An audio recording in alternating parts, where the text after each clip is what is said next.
जाँदैछु राष्ट्रिय परिचय पत्र लिन भैरवा। अनि हामी यसो भैरवा पनि एक्सप्लोर गर्छौँ। अनि हजुरहरूलाई म आज मेरो राष्ट्रिय परिचय पत्र कार्ड लिन कहाँ जाँदैछु भनेर देखाउँछु। So let's go to Bhairahawa with me.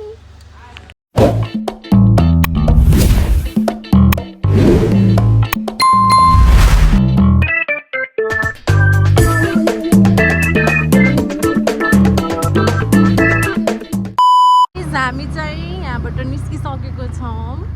सुरुमा हामी जाँदैछौँ भैरवा चोकमा। देख्न सक्नुहुन्छ आजको मौसम कस्तो छ, पानी पर्ला जस्तो छ। अब भैरवातिर पऱ्यो कि नै त्यो त थाहा भएन, उतै गएर देखिन्छ। ल गाइजहरू, हामी चाहिँ अहिले शङ्करनगर चोक आउन लागिसकेको छ। हेर्न सक्नुहुन्छ पल्युसनले गर्दा मैले पुरै कभर अप गरेको छु आफूलाई। अनि हामी चाहिँ अहिले सीताराई चोकमा आइसकेको छौँ, शङ्करनगर।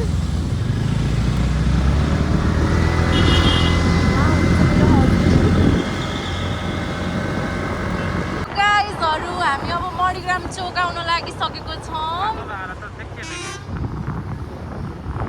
मौसम एकदम सुहाना छ, चिसो चिसो हावा लागिरहेको छ, पानी पर्ला जस्तै छ। बाटो एकदम मजाको छ कि, पिच रोड हो नि त। यता कस्तो राम्रो स्वच्छ वातावरण छ कि। गाइज, हामी चाहिँ अहिले भलबाडी चोक आइसकेको छौँ। अब यहाँदेखि चाहिँ 10 मिनट जति लाग्न सक्छ। यता त पानी पर्न लागिरहेको छ जस्तो भएको मौसम चाहिँ।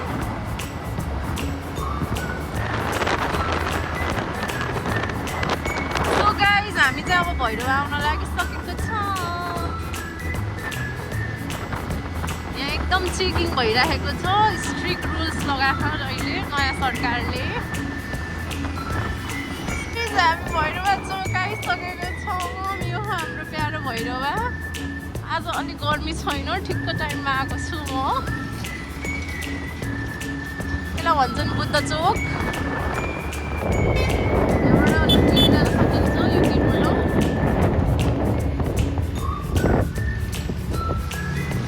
सो हामी अहिले बुद्धकोटा चोक आएको छौँ। यहाँदेखि चाहिँ हामी राष्ट्रिय परिचय पत्र लिन जान लागेको छौँ।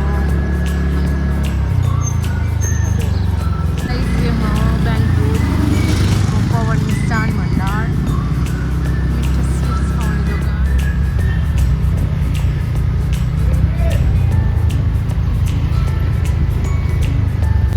जिल्ला प्रशासन कार्ड।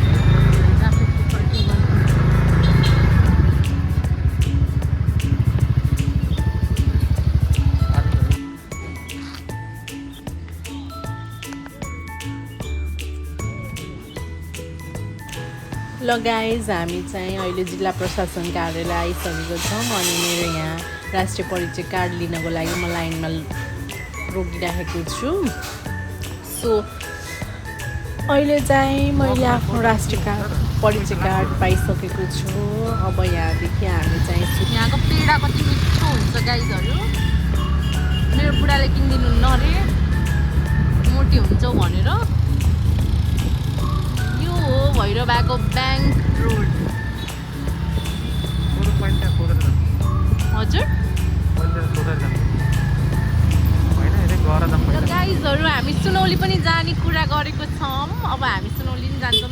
मेरो राष्ट्रिय परिचय कार्ड मैले लिइसकेको छु। छिट्टै पाइयो, धेरै भिड नभएर। ठ्याक्कै 7 सालपछि मेरो राष्ट्रिय परिचय कार्ड आएको थियो। मेरो हातमा 7 वर्षपछि मैले पाएँ मेरो राष्ट्रिय परिचय कार्ड। सो गाइज, हामी चाहिँ सुनौली जान लागेको छौँ यहाँबाट। यो अहिले हामी चाहिँ भैरवाको नयाँ बस पार्क आइसकेको छौँ। यहाँदेखि चाहिँ अब त्यही 5-10 मिनट, 10 मिनट त नलाग्ला, 5 मिनटमा पुगिन्छ। अब सुनौलीको माहौल कस्तो छ हेर्नु होला गाइज मसँग। हामी सुनौली आउन लागिसकेको छौँ। यो चाहिँ सुनौलीको फर्स्ट गेट देख्न सक्नुहुन्छ। यो चाहिँ नेपालतिरको गेट हो है। यता एकदम फोहोर बनाउँछ यो पुल। स्लो स्लो स्लो माहौल कस्तो छ सुनसान सुनसान छ के अरे बस्तीमा कोही छैन गाइस सुनसान छ बस्तीमा अहिले हामी सुनौली आउन लागिसकेको छौँ हामी अहिले नेपाल साइडमै छौँ अब हामी उता इन्डियातिर जाँदैछौँ गाइस हामी सुनौली आइसकेको छौँ नेपाल इन्डियाको झन्डा यो हो नेपालको गेट सुनौली border गाइस हामी सुनौली आइसकेको छौँ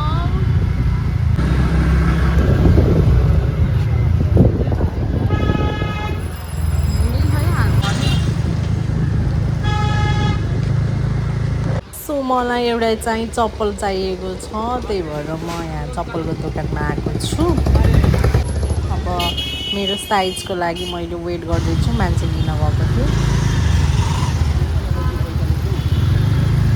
सो हामी चाहिँ अब फर्किन लागिसक्यौँ धेरै बेर बस्नु झ्याउ लाग्यो मलाई मास्क लगायो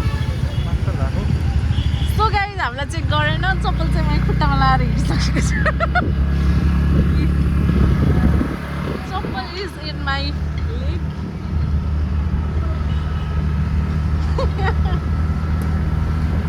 बाहिरबाट घर जान्छौँ गाइजहरू सुनौली बजार त त्यस्तै थियो आजको दिन यस्तै भयो मोमो खोज्दै हिँडेको छौँ आज मैले चाहिँ के भने चिकन ननभेजहरू खाँदैन अनि त्यही भएर हामीले अहिले दुना टपरी भन्ने एउटा भेज मोमो पाउने ठाउँ छ भैरवाको फेमस छ न त्यही गरेर हामीले खान लागेको छौँ गाइजहरू यहाँ मेरो बुढाले लोकेसन खोज्दै हुनुहुन्छ कता खा भनेर भेटाउनु चाहिँ भेटाउनु भएको छैन हामी घुमी फेरि भैरव आइसकेको छौँ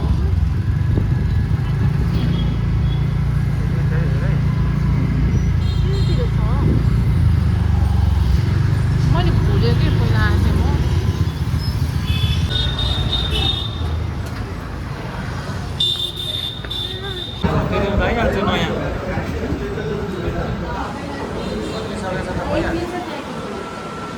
सो हाम्रो भेज मोमो आइसकेको छ अनि अब हामी खानु लागेको छौँ गाइस हामी हाम्रो मोमो खाएर सकेपछि अब घर जान लाग्यौँ